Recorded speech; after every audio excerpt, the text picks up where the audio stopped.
In this episode, we have a contact form where we can keep a list of all of our business contacts.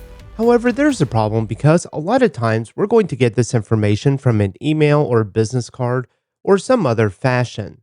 And especially if it's in a digital format, it's a bit redundant to type out all this information or copy and paste each individual field.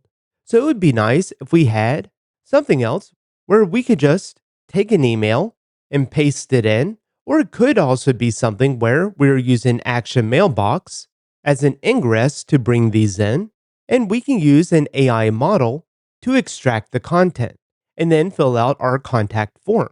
So if we extract the contact, you'll see that it automatically filled out the form.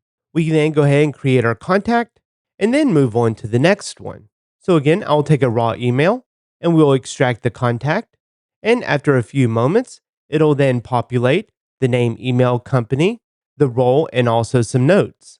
We can create that contact and then move on again.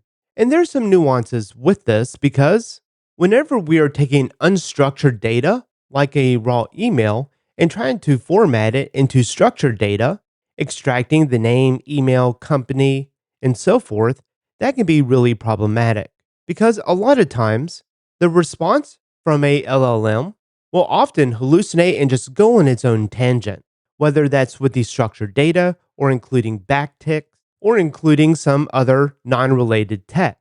It can also mess up the JSON format with, instead of having the name, it could use something like full_name as the key. And so in this episode, we're going to look at a way that we are able to turn this into more structured data without a lot of the nuances. And did you know that you can go to railsstore.com to get your own Ruby on Rails t-shirt or your Drift and Ruby t-shirt? To watch this full episode and more videos, visit driftandruby.com and subscribe to the Pro membership.